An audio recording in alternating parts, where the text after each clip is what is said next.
තොඳුරු පියස තුලින් හැමදාමත් වගේ ඔබේ නිවස නිවැරදි විදිහට ගෘහ අභ්‍යන්තර නිර්මාණකරණය කරගන්නේ නැත්නම් ඉන්ටීරියර් ඩිසයිනින් කරගන්න විදිහ අපි කියලා දෙනවා. ඉතින් අපි ගිය සුමානේ කතා කරා කොහොමද වර්ණකරණය නැත්නම් වර්ණ මනෝවිද්‍යාවේ අපේ තුලින් අපේ නිවස අලංකරණය නිර්මාණය කරගන්න විදිය.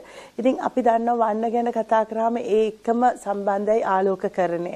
ඉතින් ගෙදරක් හෝ ඕනෑම අවකාශයක් නිවැරදිව ආලෝකකරණය කරගන්න එක ඊටම වැදගත් වෙනවා. ඉතින් අපි දන්නවා ආලෝකය ගැන කතා කරාම ස්වභාවික ආලෝකය වගේම කෘත්‍රිම ආලෝකය තියෙනවා. ඉතින් ලංකාව වගේ සුන්දර රටක ස්වභාවික ආලෝකය ගොඩක් තියෙන රටක අපි මේ පුළුවන් තරම් මේ ස්වභාවික ආලෝකය දවල් කාලයේදී අපේ නිවස තුලට අපිට ගන්න පුළුවන් නම් ඒක තමයි හොඳම විදිහ. ස්වභාවික ආලෝකය ගැන කතා කරාම අපේ නිවස නිවැරදිව ස්වභාවික ආලෝකය කරගන්න විදිහ අපි මුලින්ම අපි සැලසුම කරන කාලෙම හිතන්න ඕනේ. එතකොට ඒ අනුව අපි දොර ජනෙල් වල පිහිටීම බලන්න ඕනේ. ඉතින් අපි දන්නවා මේ ගොඩක් වෙලාවට අපේ සුන්දර පරිසරයක් තිබුණොත් අපි පුරුද්දක් වශයෙන් පොඩි ජනෙල් යොදා ගන්න පුරුදු වෙලා තියෙනවා. එහෙම නැතුව ලංකාවේ වගේ රටක පුළුවන් තරම් ලොකු ජනෙල් පාවිච්චි කරනවා නම් ඒ තුලින් අපිට ගොඩක් ආලෝකය නිවස තුරට ලබා ගන්න පුළුවන්. අපි දන්නවා මේ උඩ තට්ටුවක් වුණාම අපි ගොඩක් වෙලාවට හිතනවා මේ පොඩි ජනේලයක් තමයි යොදන්න වෙන්නේ. මොකද අපිට මේ පල්ලයට මේ සිකියුරිටි නැති හින්දා.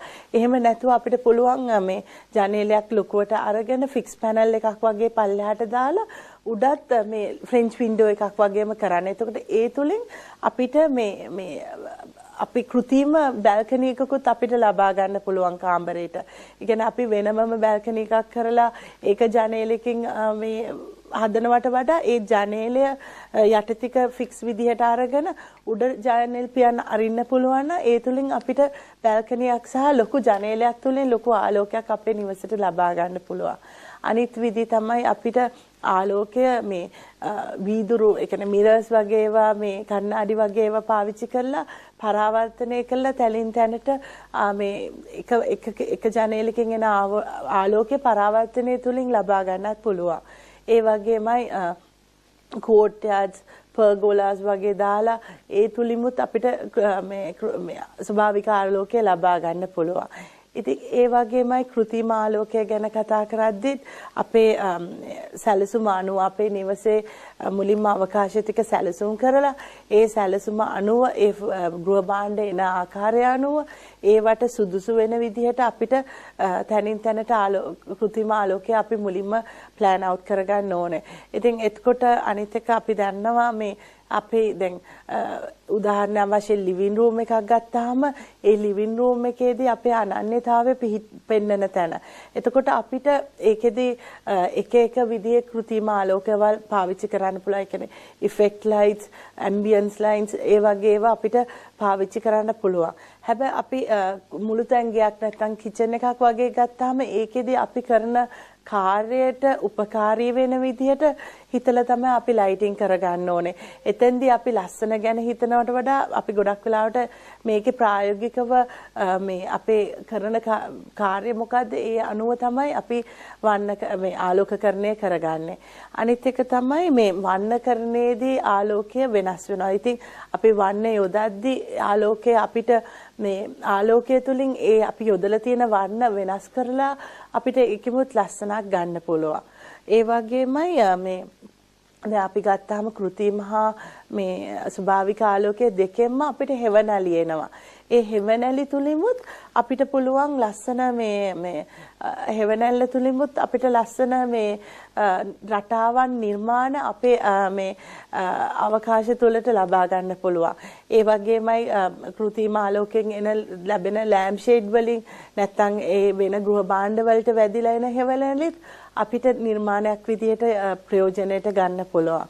ඒ වගේමයි අපිට දැන් රාත්‍රී කාලයේදී වුණත් අපේ අවකාශ ලොකු කරලා පෙන්වන්න. ඒ කියන්නේ අපි හිතමු අපේ ලිවිං රූම් එකට අපේ ගාඩන් එකක් තියෙනවා නම් අපිට දවල් කාලේ ගාඩන් එක ස්වභාවික ආලෝකයේ තුලින් ලිවිං රූම් එකට සම්බන්ධ වෙලා තියෙනවා. ඒ දේම අපිට රැට කෘත්‍රිම ආලෝකයේ තුලින් කෘත්‍රිම ආලෝකය ගාඩන් එකට යොදලා අර අවකාශ දෙක සම්බන්ධ කර ගැනීමත් කරන්න පුළුවන්. ඉතින් ඇත්තටම මේ නිවැරදි විදිහට ආලෝකකරණය ඉතා වැදගත් වෙනවා ගෙදරකට. ඉතින් අපි මුලින්ම මේක ගැන හොඳ අවධානයක් යොදලා අධ්‍යයනයක් කරලා නිවැරදි විදිහට අපි මේ ලයිටින් ප්ලෑන් එකක් කරගෙන ඒ අනුව මේ ආලෝකකරණය කරන්න ඕනේ. අනිත් එක පොඩි මතක් කර දීමක් කරන්න ඕනේ මේ වෙලේදී අපි දන්නවා ලයිට් එක ගත්තාම ස්පෙෂලි මේ ආටිෆිෂල් ලයිටින් වලදී ගොඩක් වෙලාවට මේ ලයිට් ෆිටින් එක එනවා වයරින් ඊළඟට ස්විචර්ස් එක හෝල්ඩර්ස් ඒ වගේ ඒවා.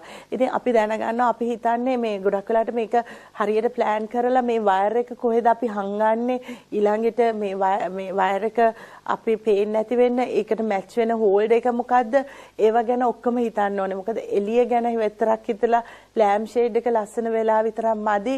අපි ගේ පුරා කේසින් ගහලා නැත්තම් අපි ගොඩක් වෙලා පුරුදුලාද මේ කේසින් එකක් ගැහුවාම මේ ඒකෙන් ඔක්කොම කවර් වෙනවා කියලා. එහෙම නැහැ කේසින් එකකින් ලොකු කැතක් එනවා ගෙදරකට.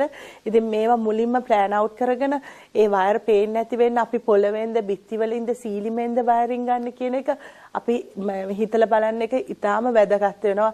ඒ මිසක ගේ පුරා කේසින් ගහන එක නම් හරිම වැරද්දක් විදිහට මම මේ කියන දැනුම් දෙනවා. ඉතින් ඒ වගේ නිවැරදි විදිහට ආලෝකකරණය අපි ගෙදරට කරගත්තොත් ඒ ආලෝකයෙන් ලැබෙන විවිධ මේ ෆීලිංස් ඇම්බියන්ස් එක අපිට ලස්සන නිවසක් නිර්මාණය කර ගැනීම අමාරු වෙන්නේ නැහැ.